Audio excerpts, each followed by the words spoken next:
This is one of my favorites, as I've talked about before, and it is just the beautiful epitome of Bruno Sacco cars. And we'll give you a sneak peek here. Interior's in beautiful condition. Such a cool color. It really is a beautiful example.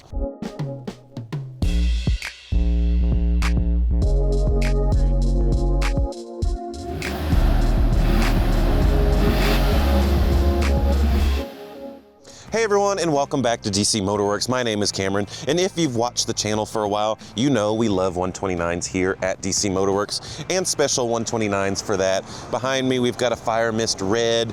I've got another Sport Package 98, the last year of the 119 motor.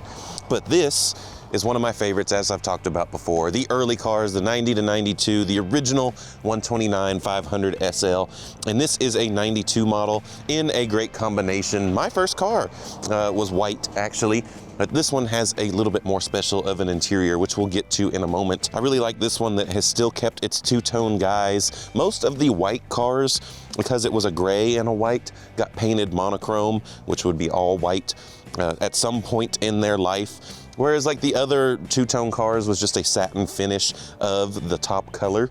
So these were totally different, but I think it is the classic look of the 129 where all the models and everything are this color. And this one has just over 50,000 miles, a true survivor car, and really just the white I think just looks the best. I may be a little jaded because my first car was white, but I think it just makes it look so clean, and it is just the beautiful epitome of Bruno Sacco cars. And this one is now currently for sale, live on Bring a Trailer, no reserve, so it goes home at whatever number the hammer lands on, and I hope someone will enjoy this as much as I do. And this one is especially spunky, even for an early car, which we'll get to when we drive in a moment. Down to the ghoulie decals, as they call them, the manhole covers, just everything on this car really looks to be in pretty good shape. And we've got a brand new switchblade key for it, which I'll get to around here in just a moment. But again, the epitome of the Bruno Sacco cars with the stepped taillights. This was actually to prevent buildup of snow and ice and everything in the wintertime. And all of this era of cars was just notorious for seeing the stepped taillights and what we call the Bruno panels, the lower cladding panels that were on these cars. And we'll give you a sneak peek here of what is special about this one, and it is the interior. It is the oxblood burgundy. You know, I forget what the actual literature was in this period. In the 80s stuff, it was oxblood, so I don't know what they called it exactly for the 90 model, but we got all the stuff over here, tons of service records. As you can see, it is just all kinds of stuff. The soft top's not that old. I think it was replaced in 2012, if I remember right, but we have pictures of all the service records in the listing, so you can see all of that. But white over red has become more common again in the last 5-10 years, but it is super uncommon to see a 129 with the red interior. So I was super excited when I found this one. So it was actually really special in the way I found this one, because it was being represented by another local shop here, and they had taken care of the car for a number of years, and he was selling it on behalf of the client. So it was nice to get one that was already pretty well cared for, that we didn't have to do a whole lot to, but we still did a number of things on this one. We did the front shocks and a bunch of the front end components, all the kind of normal stuff. Strut mounts, which I can show you here in just a second. Little trick always with the 129s. The coolest hood release, I think, is that is under the star. And there is the M119, the original 119. So these were the tall deck, closed deck blocks. So the strongest and most powerful of the bunch, unless you went to an AMG variant, which was a pre-merger and something totally different. But the original CIS, or what like we like to call it here, the crab head, K-Jet, continuous fuel injection. It has many different a name, but there are the new strut mounts that I was talking about with new struts. I said we did all the tie rods, and we did a number of things. We also resealed the power steering reservoir there, and we'll go ahead and put the hood in what's called service position. A great thing about older Mercedes is that the hood can go straight up and give you all the room to work on it. So I whipped out my cheat sheet here to remember what all we did on this one. So we've got the strut mounts with the new struts. Did a new hood insulation pad. Those are notoriously always falling apart and disintegrating, so almost every car we do gets one of those. We took care of the O-rings on the EHA, which is on the side of the fuel distributor. We did a brake flush with a master cylinder, did the power steering reservoir, which I talked about. We did a fuel filter, serviced the front wheel bearings, put a new oil pan on it from all of its oil changes. Someone had to put an oversized drain plug in it, so we went ahead and took care of that. So of course it has a new oil pan gasket as well now. Also did lower control arms, shifter bushings, all the linkages in the front end, the drag link, steering damper, both tie rods. Of course did an engine service, and so oil change with new filters and so forth. And that covers all of the mechanical stuff that we did on this one. And of course it got a full detail and everything else, but that covers everything under the hood. So let's go ahead and show you that beautiful burgundy, all the 90s interior. And there we have all the burgundy. Down to the steering wheel, the dash, everything is burgundy. So now let's go spend a little bit of time in that interior and go for a drive. I will get to showcase my new key. So this is a brand new remote key. So super nice to see. And we also have 2 blade keys. So all the keys for this one, which for a 129, if you're familiar with them, is a big deal because keys are not available anymore. So any kind of them, which is kind of unfortunate. But this is an early one without drive authorization, so these ones don't need anything special. You can just get a key cut for them and they will work. All right, so here we are going for a ride in our burgundy SL. I call this one the burgundy car because of the interior, even though it's white. 55,000 miles, interior's in beautiful condition, such a cool color.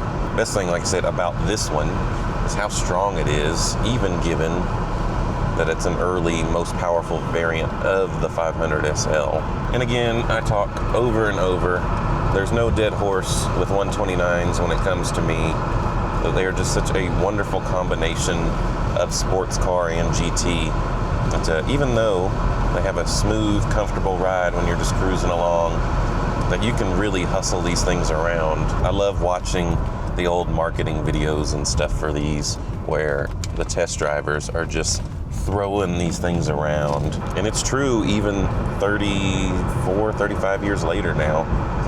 This car was new and they're still, 322 horsepower in the early versions with all the torque. And this was just a big leap forward from the engine it replaced, the 117, where the top trim in that one in a Euro car was 300 horsepower, but in a US car was 240, 250-ish, to leap all the way up to 322 horsepower. So the initial quad cam V8 from Mercedes was just a huge knock out of the park. And yet these things are still super smooth at idle. And like I said, just a huge leap forward in the engine they had run before that, the 116/117 that was around forever.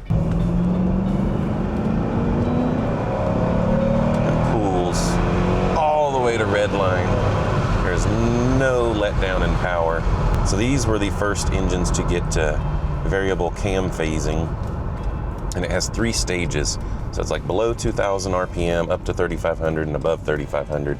It kind of changes the profile there on the cam timing, and you can feel it. It's kind of like a VTEC Pro thing. You can really feel when it changes over, and it allows it to have super smooth idle, and yet can pull hard all the way up to its 6,000 RPM red line.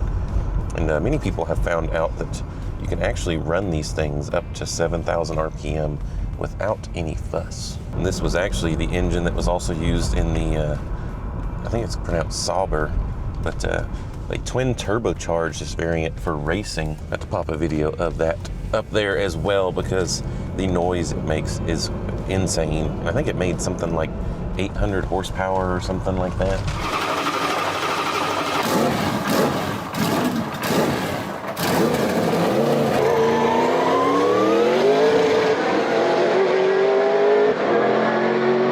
Of course, this also had some of the innovations like the mono wiper, and just Benz was really on their game in the late 80s and so forth, that they were making some serious cars. So I've gone on and on about all the burgundy in here, and we got tons of pictures and stuff that you can really enjoy the beauty of this interior.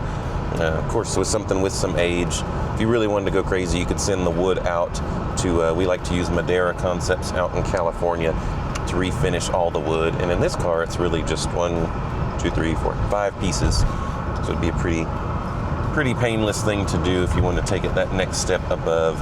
But in here, everything just exudes the quality and build quality that, you know, that old bank vault 80s Mercedes, you know, that everyone likes to say. And it's just like in 35 years that it still feels like this. The weight of the steering and just the way the car feels as it rolls. It's something you really have to experience to fully understand. So someone has gone a little further with this one, bring it into the modern times, because they got rid of the cigarette lighter port and actually put a USB port in there that shows the voltage right now. We're charging at 13.4 volts.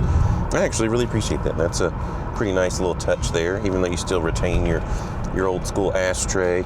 And they also have created more of a center console pocket here, because these would have had a full cassette changer here. I think it was like 5 or 6 cassettes, whereas the later cars actually had cup holders here. So it is a nice thing to see that they kind of updated it a little bit. And this one comes with 2 different radios. We got the original one and an aftermarket one, because someone has added rear speakers in this one, because early cars only had speakers in the front doors, so it gives a more filling sound. So a little bit of modern touch there, but all the buttons are in great shape. They're not shiny. Just all that stuff harkens back to how well this one's cared for and how well these cars have held up over the years. It's had tons of service history. It has a top that's not that old, you know, relative to what soft tops last. I think it was, like I said, it was done in like 2012 or so, but only a few thousand miles. Of course, it comes with its hard top as well, with a good headliner on it. The headliners always sag, but this one is in good shape, especially with those new front struts. This thing just feels so good. And the best part about this one, which we'll get once we get down here, is the power that this one makes. As I had mentioned, even relative to the other early cars we've had, you know, sometimes there's some variation between them, you know, some what they call a factory freak. And this is one of them. This one is stout.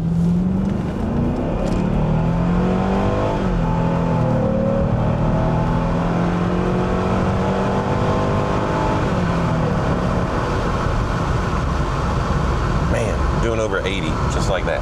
Really is modern performance in something of this age. And you can actually take trips in it. It has a real trunk, you know, no crazy folding hardtop, as much as I think those are neat. But you get to kind of the best of both worlds with this one. They really were creating a car for everything.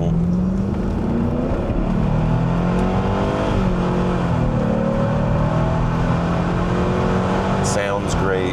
We got cold air conditioning. I know old German cars were not always known for the best air conditioning, but the climate control system is very strong. Lots of air volume, lots of air temperature in either direction, whether you want it hot or cold.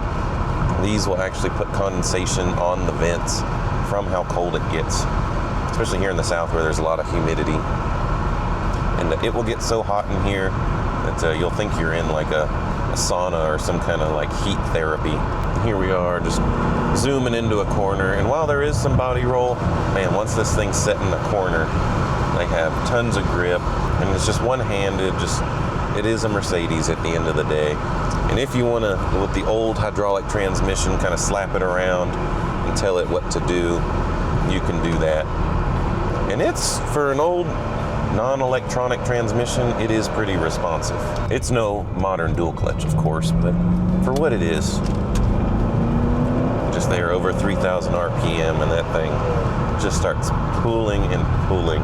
Even these on the early cars here have the power rear view mirror. So everything is power, hooked to the memory controls. A true luxury car, and proven by its 90s price tag of near $100,000 in that period, which today is, I forget what it is, it's like $160,000 today, so more than its respective modern counterpart. So with our new remote key, it is pretty cool on these early 129s to see how the keyless entry worked, because this was the first Mercedes to have this. The early car, or the stuff before this, did not have that. You had to put the key in the tumbler there. But this one, and it's infrared, not radio frequency like something modern, so you actually have to point at it and be near it. So true to the time period, you can see the infrared there. But if you point at it, see on the door handle there, it's So on both door handles, and the trunk has this little guy right here. And you point at it, you see it has red and green lights that flash to tell you that the locks are working and when they're done. And it is just the coolest thing. And it works even if you use the key in the tumbler there, it'll flash the lights. And with that, you also get the cool on the early 129s, the thumb locks. So it's kind of like for your thumb. And when you push the driver's lock, it'll lock everything. These compartments lock, the rear compartments lock, the center console locks. So it's just all the cool and all the 80s, 90s that you want. Look at it. So there we go, the Burgundy 92 SL. Just look at it. It is absolutely beautiful. Like I said, just the clean lines of a white 129 really are special to me. I know I'm a little jaded because of my first car, but it is just beautiful. And if you decide to go with some AMG wheels or something, it really looks the part. Although I do love the look of originality with the old school ghoulie decals. They were ugly back in the day, but I think they have really come into the appreciation in the modern era. And this one is ready to go. Got all kinds of service records here and before. Low mileage, 55,000 miles, all the keys. It really is a beautiful example. And I hope you all think the same. And bid early and bid often and take this one to a nice, loving home. And if you like what you see here, like, subscribe, hit that bell icon, and we'll see you on the next 129.